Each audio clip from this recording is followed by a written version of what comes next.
Hi, I'm Femi OK and you're in the stream. Today, anyone with a father or a grandfather that they adore knows a feeling of wanting him to live forever. On Thursday, South Africa lost the father of their nation, Nelson Mandela, or Madiba. Now, what lies ahead for the country and her people?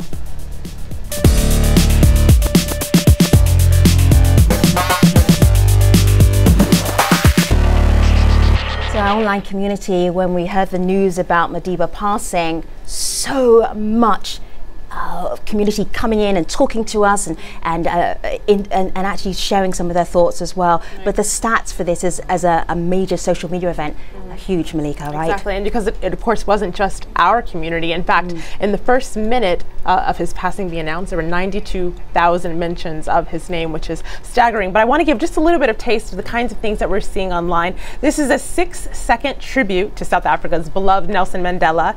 Daisy tweets in, basically showing Mandela pictures throughout his life. So for those of you at home, we want to know what things you're seeing online. Feel free to share them with us and join our conversation with hashtag AJStream. And joining our conversation here in the studio, we have Ibrahim Rasool. He is the South African ambassador to the United States. Ambassador, it's great to have you here. No, thank you very much. And we'll be hearing more from the ambassador. Of course, our online community wanted to talk about Nelson Mandela and his legacy, but what about other stories you would like us to cover? You can share your ideas with us in a couple of different ways. One option is to go to stream.aljazeera.com and then click on About, and that is where you will see all the Twitter handles for our team. That's where I am right now, just scrolling down here. And getting an idea to our show is as simple as tweeting one of our producers. And now here are some of the hashtags that we're also following.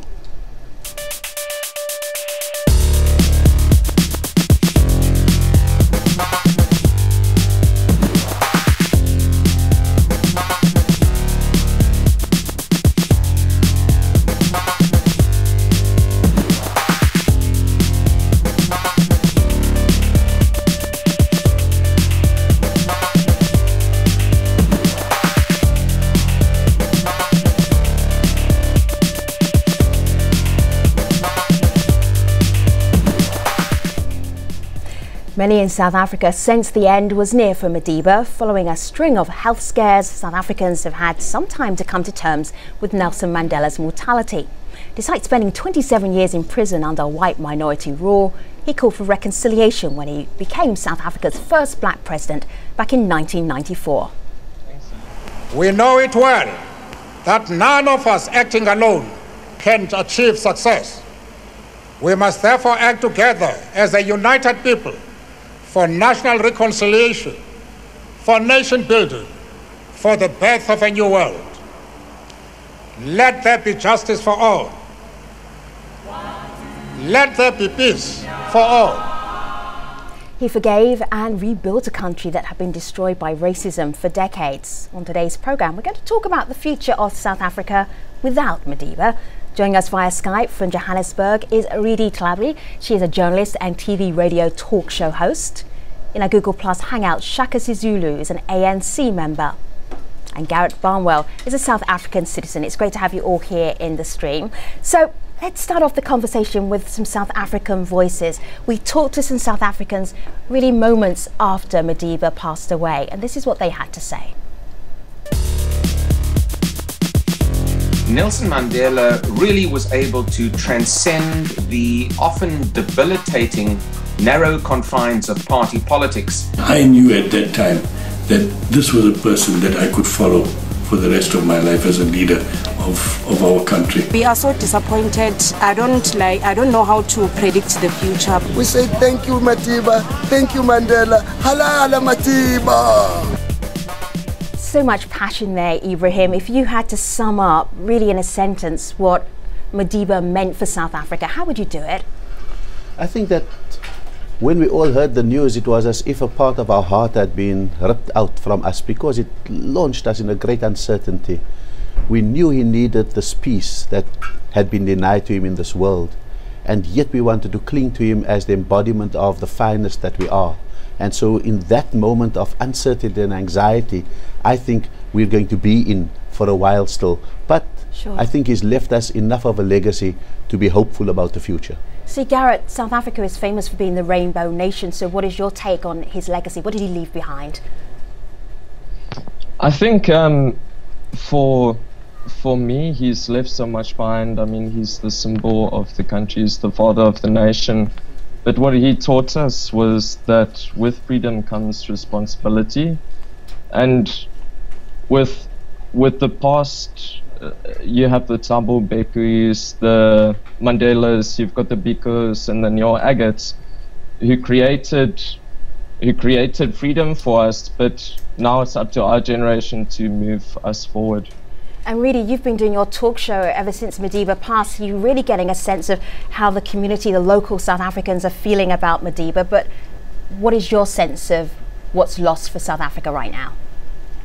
I think that there is a profound sense of loss, but I've been quite impressed by South Africans' maturity. I think everyone realizes that he was 95 years old and the story was only going to end in the way in which it has ended. On my talk show, the salient message has been, what do we do with his legacy? And I think I've been impressed by how people have reminded themselves that they have a great responsibility to honor that legacy, and they can honor that legacy by being active citizens, by being responsible, creating unemployment, and really trying to the best of their ability to achieve the dream that Nelson Mandela fought so tirelessly for. As we know, we've got inequality, we've got unemployment, we've got corruption, and I think this has been a period of introspection for a lot of South Africans. We've reminded ourselves of how great we are, of our potential to be great, and instead of just sitting comfortably in this romantic notion of the rainbow nation and our progressive constitution, it has been a stark reminder of the price that people like Nelson Mandela paid for us to get this democracy. Lika. Well, really, these words are resonating with our community members. So we asked that same question to Kutsia tweets in, Madiba inspired generations, referring to Mandela by his tribe name. He did what we could only dream of. His life's work produced this great nation of ours. And one more from Innocent, who says, Mandela has left behind a very big shoe that'll be hard for anybody to fill in the Rainbow Nation. Ibrahim, I kind of want to pass that back to you, because he talks about the shoe, and that, of course, leads us to leadership now. Not necessarily looking for another Mandela, but looking for a leader to fill this void that people are saying. I think Nelson Mandela himself would have eschewed the idea that a single person can be held responsible for an enormous struggle that spanned 300 years and a transition that I think is still struggling forward after 20 years. I think that Nelson Mandela comes about once in a lifetime. I think that what is needed now is for collectives to be able to come together, to inspire each other, to understand the vision, and to get the right kind of methodologies to be able to achieve all of those kind of matters. And I think it's for that reason that it would be almost disingenuous to try and disembody Nelson Mandela from the party that he came from the nation that he comes from the collective that he sees himself a part of. And I think we've got to build those kind of things, because that is what ultimately makes a Nelson Mandela rise, that the collective keeps accountable, and that accountability creates the kind of inspiring leadership that we require. So Ibrahim, I'm hearing agreement. I'm hearing some going, Who's that? Jump in. That's me. Garrett, go ahead. I think in a way, like, one thing that makes us very lucky in South Africa is that we have a strong civil society as well that can keep an eye on what is happening in South Africa. One of the things that's happening right now, Shaka, is that a lot of people are looking at the ANC, but with perhaps a more critical eye. If you were going to do a little bit of self-analysis, where do you think maybe the ANC can perhaps use this moment of retrospection and just see where you can go to next? Where do you think the flaws might be with the ANC? Well, you know, recently I've had an opportunity to reflect on some of Madiba's own writings, and I'm struck by something that he wrote, something that he actually ended up saying in his statement in the Rivonia trial, which is a reflection on just how long the ANC stuck with the policy of non-violence before MK was actually formed under Mandela's watch, and before those ANC members who were part of MK became saboteurs. Shaka, but how does that bring us up to date, though? Bring us up to date with perhaps where there was a lot of criticism about the ANC. Let me give you an example, and then maybe we can bounce off the back of it. Yeah, because we have time constraints on the program. So hold on one moment. I will let you finish your point, but I also want to play Desmond Tutu to you, Archbishop Desmond Tutu. This is back in 2011. He makes some very pointed critiques of the ANC. Have a listen to this. This government, our government, is worse than the apartheid government, because at least you were expecting it with the apartheid government. Our government, we were expecting that now we would have a government that was sensitive to the sentiments of our constitution. So Shaka, here what I'm hearing is some disappointment from South Africans about the ANC. You were going back to Rivonia trial, but I want you to come up to date and answer some of these critiques, or whereas the ANC perhaps could do better, right? The point I was trying to make is that, he is a member of the ANC who himself was disenfranchised, who felt disenchanted with the policy of non-violence, but stuck it out because it was, because that was the policy that had been democratically adopted. Now, for many of us who might be ANC members or former ANC members or supporters who feel disenchanted, I think this is a moment of realizing that nothing is going to get better in our own views unless we get stuck in and actually pull up our sleeve and actually start working within it. Interestingly enough, at last year's conference in Mangaung, a lot of the problems that Archbishop Tutu and anyone else might allude to were laid bare by the ANC itself in its conference, and steps and measures to look at the so-called sins of incumbency were put forward, and so on and so forth. So Shaka, I'm going to share the conversation around a little bit. I'm not stepping on you. I just want to share it with the rest of our guests.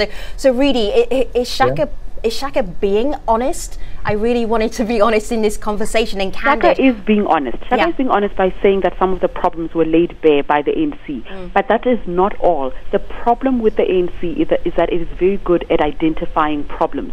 Right now, it cannot just simply bask in the glory of Nelson Mandela. It needs to account to the public. It needs to be honest about its shortcomings, and it needs to do some serious introspection. Words alone are not going to take this country forward. Our former president, Thabo Mbeki, spoke so movingly at a shul in Johannesburg yesterday and said it is not enough to just celebrate Nelson Mandela's legacy. The question is, what do we do with it? So Shaka is absolutely right. They do lay bare their problems, but do they come up with the solutions that take our country forward, and do they implement those solutions with integrity and commitment? I think the jury is still out on that one. Well, Ibrahim, actually, Rita said the jury's still out. Our community is saying, actually, they're not living up to this. Shamsuddin on Twitter says, life still goes on in South Africa without Mandela, but with corruption and mismanagement. Another person writes in saying, I'm from South Africa, and the answer is simple. The ANC needs to put the country's needs before their own. I want you to have a listen to another video comment from someone who has a little bit of criticism of the ANC, and I'd like you to tell me your thoughts after. There have been times in the past year especially when the ANC have done things where I would have liked to have heard Nelson Mandela speak out against it, but other apartheid veterans have spoken out against it, and I don't think that the ANC is the same party that it was when these people were running it. So she says the ANC is not the same party as it was when Mandela was younger, when you were younger. No, look, I think that we've got to separate out two things. It is one thing being the romantic hero that brings us to the point of liberation and that negotiates a transition, and then to disembody the leading figure in that from the consequences of the negotiations that we've had. And so we've got to be able to do that first separation. The second separation we've got to do is between the subjective, individual wrongs that people do in the name of the ANC and through the ANC, and be able to say, Let's deal with that in a particular way, and then deal with the huge societal backlogs that I think was inherited, and that the inequality that is racially coded, the absence of infrastructure to manage all the diseases, and the education that we require. So I think that what we need to do for an intelligent conversation is to separate out what are the human foibles that need to be clamped down, because in a noble endeavor you can't have those human foibles besmirching the project, because it gives an easy way out for those who simply don't want to look at the foundations of our society that we have left somewhat intact, as in order to drive along a reconciliation process as well. So for example, property rights, in the year that the 1913 Land Act turns 100, we haven't been able to move because we've guaranteed property rights for the property owning classes. So I think we've got to separate out for this kind of intelligent post-Mandela conversation that we need to have. Garrett, what have we not talked about yet that you think is incredibly important, that you think the world should know about the conversation South Africans are having right now? If we take politics out of it, what's left?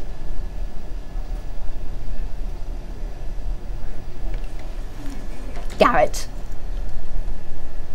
Sorry? Yeah, Garrett. So if we take the ANC out of the mix here and we just talk about some of the challenges South Africa has right now, with Madiba passing, what do you think is the biggest challenge from your perspective? Well, I think historically South Africa has inherited a lot of inequality and institutional violent policies. But if we look at today, there's still certain things that maintain and exacerbate the inequalities that we have now. We still have a lot of way to go with when it comes to health, shelter, and basic human needs. Like if we look at the Eastern Cape at the moment, has probably the worst healthcare system, and that's actually where Madiba was born. So really, what occurs to me is that there's this sort of very sense of let's reset. Add on what Ibrahim Rasool said earlier. There are people who look at Mandela as this cuddly grandfather who preached reconciliation, and they think beyond reconciliation they don't have a responsibility to the poor. And here I'm talking about those who have, those who are privileged. And in South Africa, largely the face of wealth is white and the face of poverty is black. So it's all very well for those who have to say Mandela loved us all and he was this big unifier and he preached reconciliation. But as long as they don't get out of their comfort zone and give up a bit of their comfort, the land, the wealth, the resources, the employment opportunities, then it really is spitting on the face of Nelson Mandela. And equally, those who are in the ANC right now cannot just talk about how Mandela was a symbol of unity without coming up with the responsibility that they have towards society. So I think both sides have a lot to give in this regard. What I find really interesting is that in this conversation, we're talking about some critical issues for South Africa, and maybe is this a turning point for South Africa, but all of these things existed before Madiba died. There was crime, there was unemployment, there's issues with education, access to health facilities. All of these existed last week, 2 years ago, 3 years ago. I mean, to be honest, Madiba has not been seen in public for about 3 years. So Ibrahim, why are we taking this moment to reassess maybe? I think two things are happening at this moment. The one is the passing of Madiba, which is that real griefful moment for all of us and that angst that comes out in our nation. The other one is that we're standing on the eve of 20 years of the new South Africa, which is a natural moment for introspection. I would want to agree with people who say that there are all of these inequalities and this deficits in education, in health, and all of those kind of things. And I am encouraged by, for example, government saying, let's do the second transition. And the second transition is not just a transition of saying, from the political kingdom, let's move to the economic kingdom. It's also one which says, which recognizes that we have reached many quantitative goals. We've got everyone who should be in a primary school in school. We've got health facilities in a radius of 10,000 people.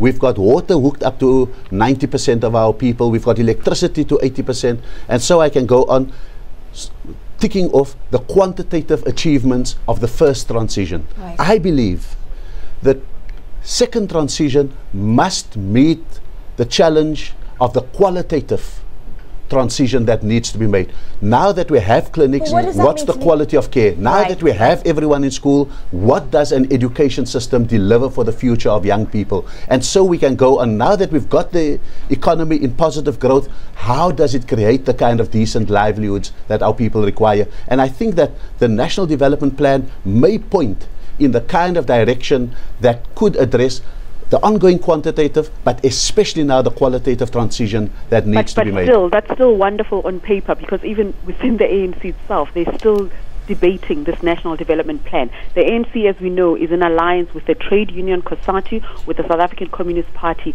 As much as Mr. Rasool is speaking about the National Development Plan, I wish there was all this consensus and we can implement it and implement it today. But we still, I think, wasting a lot of time debating it, trying to consult all partners. It may sound wonderful to be a country that consults, but perhaps we lose a lot of time and we deny. But I think really that we deny.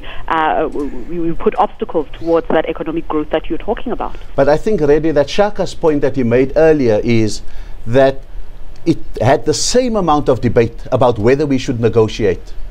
But once that persuasion was there, it moved in a particular direction with a force and a speed that was unanticipated, and with a bloodlessness that was unanticipated. And I think that maybe that is the natural gestation of an idea that I think creates the internal, because for the next 50 years, winning the idea in the ANC is probably going to be absolutely critical for winning it in society in the proper way. But how long should we wait for that? I don't think we should wait long. We don't have the luxury of time, and I take the urgency in what you're saying. That's what I'm saying. Yeah. And Shaka, actually, what Ridi just said, Shaka, I just want to get in here. I want to go to you, but what Ridi just said is something that our community says that the time is now. Mukhtar says that Mandela's death should be a wake-up call to the party. There's already insinuation that the next election is going to be edgy. So Shaka, sum up what your comments based on. Is this a wake-up call? Yeah, look, I mean, it presumes that the ANC has been asleep. I think the ANC over the past 20 years has been wide awake. It has seen, what the challenges of societies are. It's also noticed where it has its own, where it has flaws, and where those flaws are systemic, and where those flaws are down to individual aberrations or whatever the case might be. And of course, once you've identified that, there's the issue of dealing with this. I think, however, we must appreciate, and this speaks to what both Ridi and Ambassador were speaking about right now. We must appreciate that South Africa is a very, very different country from most developing nations, particularly because of this great gift of democracy. Now, this great gift of democracy, in the way that we've been given it, suggests that almost everything is up for debate. Even once we've gone down a particular path as government and said we're going down with the NDP, there are still certain segments of society that might feel that a certain that this particular policy is up for debate. Unlike most developing nations where you might have a strong the strong man at the center of it, some people call it a benevolent dictator. South Africa doesn't have that, and like I suppose the US will going to have to navigate our way around development and growth, yet still having that kernel, retaining that kernel of vibrant debate and democracy, even though it does slow us down in many instances. I think we need to stop pontificating. Let's get rid of ministers that are not performing. Let's stop protecting them. The Auditor General has been coming up with one report after another about wasteful expenditure. Let's stop wasteful expenditure. Let's get South Africans who are passionate about this country, who can build this country. And from the private sector, there is corruption in the private sector. There are mechanisms in the private sector that continue to keep the poor poorer. And those people have close proximity to political power. Let's be honest about that, prevent all of that, and our society can move forward. All right, you just heard Ridi, you'll hear from Garrett, you hear from Shaka, you'll hear from Ambassador Ibrahim Rasool in the post show at stream.aljazeera.com. But I have just time to tell you about what we're going to be doing in the next program. Ever heard of a MIPster? Malika Bilal? Muslim hipster? A Muslim hipster. Are you one? I'm not. Okay. We will find out why Malika is maybe denying that she's a mipster in our next program. A viral video has kicked off a huge debate about Muslim women's fashion, the stereotypes and their empowerment. It proves to be a very interesting conversation. We will be having that one tomorrow. In the meantime, thanks so much for watching.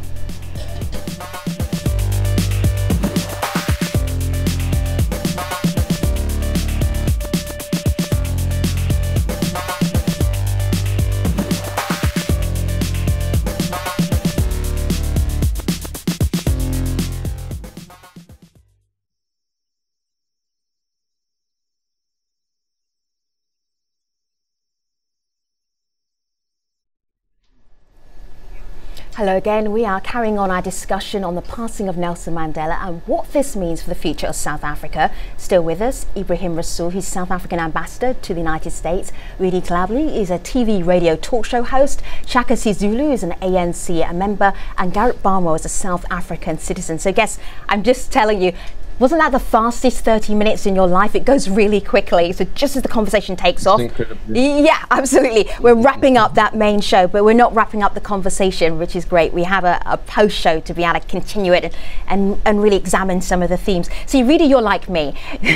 When I hear people talking, I want to know, so what are we going to do about it? Which is pretty much what you were saying at the end of that conversation, right? What are we going to do? Yes, absolutely. And I do think that our political power should give the ANC the authority to introduce the changes in the structure of our economy that would result in economic growth. I think it's one thing for them to be pontificating and lamenting the fact that wealth is still in white hands in South Africa.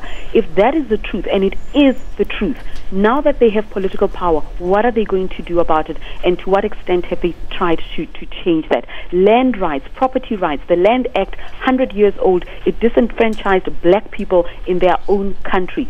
Sure enough, that happened. It is not ideal to change all of that unconstitutionally, but we've got a progressive constitution, we've got political power, so to what extent is the ANC using that authority to change things around for ordinary South Africans? I'm not suggesting that it's easy, but certainly they've got the moral and political authority. Are they using it effectively?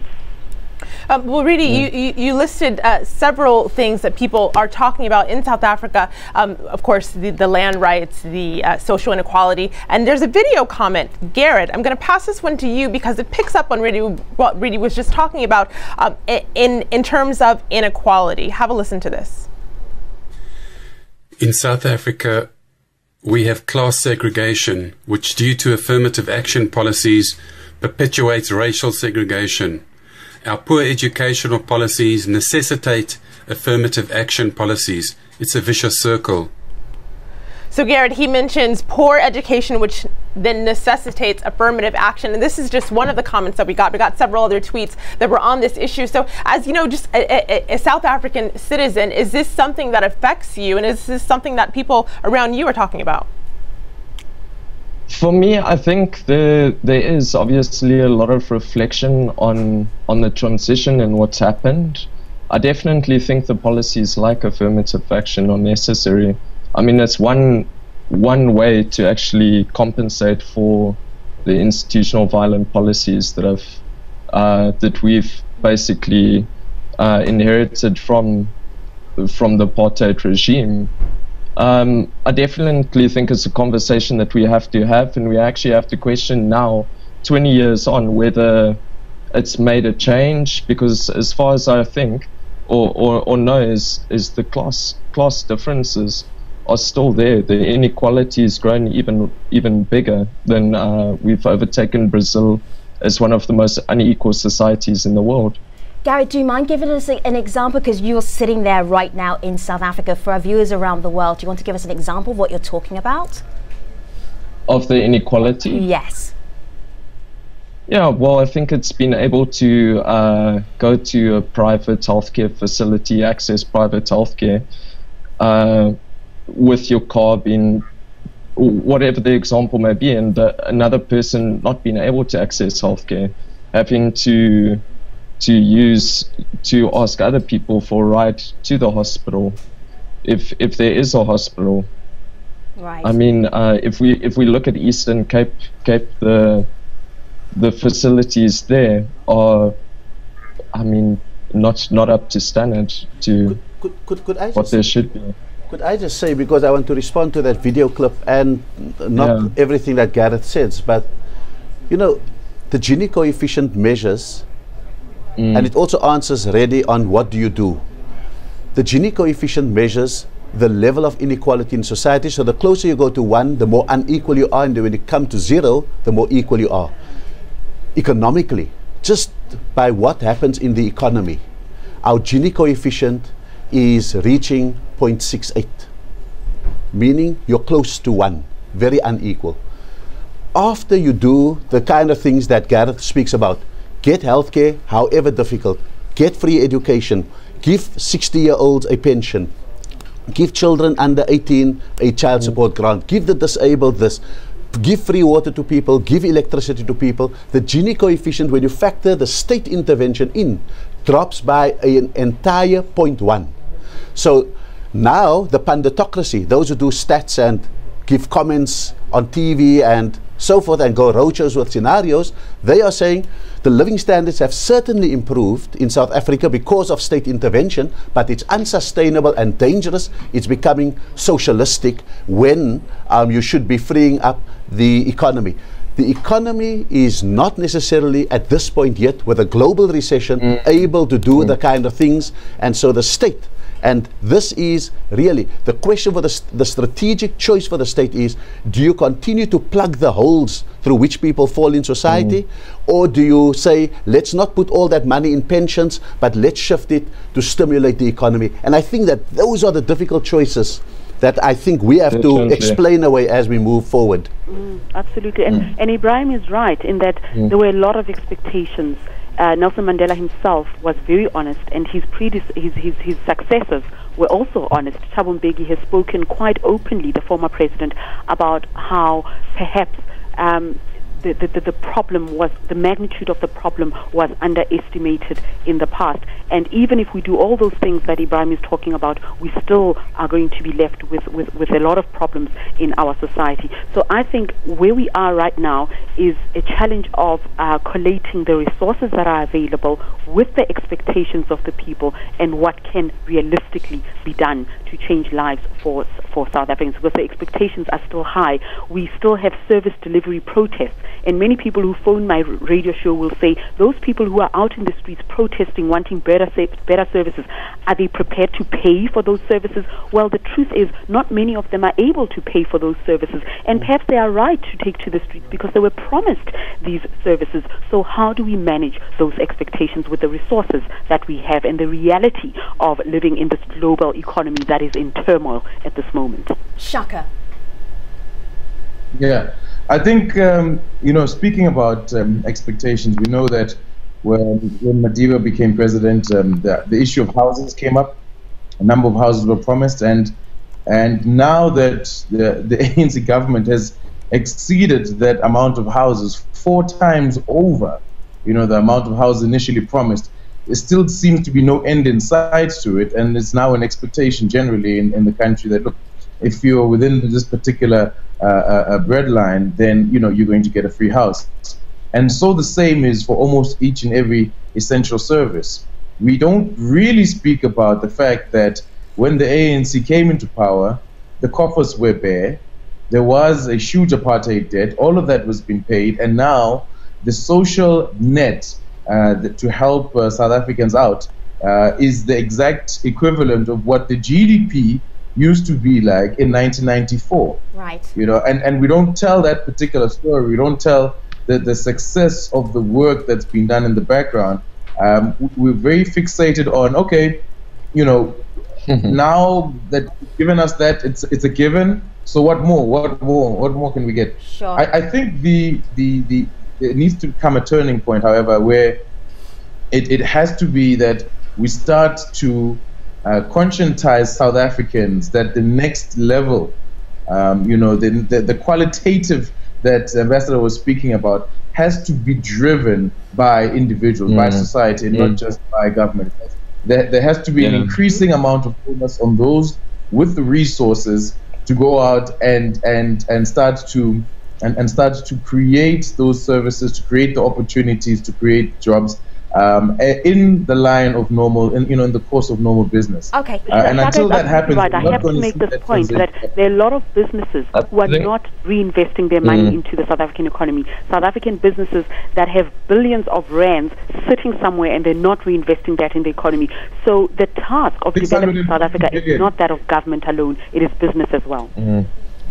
Definitely. I think also just to comment on that as well is that with one of the values of Madiba was a value of servitude, and I think we need to invest more as citizens into South Africa to actually show ownership over our future as a country. It was Mandela and them who freed the country, but it's actually up to us to take it forward.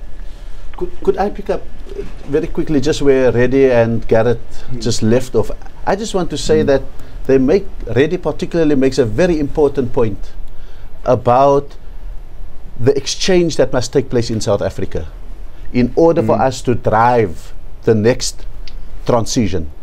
And it's almost as if after 20 years, the patience of the poor, mostly black, must be rewarded with generosity from the rich. Corporate South Africa, white South Africa, middle class South Africa. We've got to be able to say, how do we do this together? Because, there is horrific statistics. In Africa, $800 billion US flow out of the continent so far, just through illicit flows, either through crime, through corporate maneuvers and corruption. About a quarter of that from South Africa. When I looked at the stats, who was responsible for the most illicit flows out of Africa and South Africa? 65% happened through corporations. Your multinational corporations who offshore the money, who find tax havens, who under-invoice, and all of those kind of things. Dare I say that happens all over the world, Ambassador? 30% can I just from crime and 3% from the public sector. And I think we must put these things into perspective. And that's not specific just to South Africa. Corporations have very clever ways of working with their money. That we vilify those in the public sector as we should, but we give Businessman of the Year awards to the corporations who bring bottom line profits to their companies in Europe and America. All right, guest Malika Bilal has been waiting very patiently. The community is not quite as patient. Let's bring those two together, Malika. Well, I'd like to end the show with a little bit of a positive note. So I'm going to read a tweet here from Hybrid who says, "In all fairness, I feel that Mandela has set a huge standard for the South African government, and I don't see them failing." And Ibrahim, I want to pass this to you for the actual last word, because we are seeing a lot of tweets from people who say there is hope, things have changed. And when you walked into the studio today, you pointed to the pin that you're wearing as kind of an indication of how things have changed. Can you sum up what the story of that pin is? No, this pin that I'm wearing is something that my wife retrieved after putting it into hiding. It was in 1988, after I came out of detention, where I had met Nelson Mandela then, that we started the Release Mandela campaign because he was turning 70. And we printed thousands of these pins calling for his release, but it was illegal because you couldn't show the image of Nelson Mandela. And we did it as small as this, and we kept it hidden, and when they clamped down, we hid it away. And so I want to say that this is what the country has done. This is how they have rallied, and this is why there's so much grief across the world. But I believe that Nelson Mandela has given us a constitution which, in his words, is protected from temporary majorities. Meaning it's a waterproof, fireproof constitution that requires certain things to be able to change. He's given us a legacy of values that I think we will forever be measured against and held accountable for. Right. And I think that that is the comfort of laying Nelson Mandela to rest. He has done his work. We have to measure up to it. And I think it is a moment when we must not just wake up, but recommit to the founding values of the free South Africa. So guess it is with great reluctance I'm going to let you go. We wanted to have a different kind of conversation, and boy did we have it. It was really refreshing to hear a lot more than we have time in a newscast from you. So Ambassador, thank you so much. Really, it's great to have you here.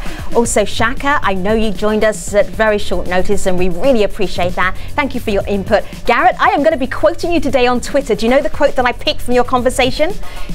I'm going to read it back to you. It was Mandela who freed our country, but it's up to us to take it forward. That's Garrett Barnwell, ordinary South African citizen. Thank you very much for that quote from my Twitter feed. So thank you very much to all of our guests. On Tuesday, we're going to be talking about Mipsters. I'm not a Mipster. Malika Bilal, are you one? I'm going to say no. Ambassador, do you know what a Mipster is? No. Tune in tomorrow. It's a Muslim hipster. I think the Ambassador might possibly be a Mipster. We are going to be talking about a viral video that's kicked off a huge debate about Muslim women's fashion. What else, Malika? Stereotyping. And also the empowerment of Muslim women. Malika is going to be critical to that conversation, as will you be as well. In the meantime, you'll find us online at stream.aljazeera.com. Thanks for watching. Take care.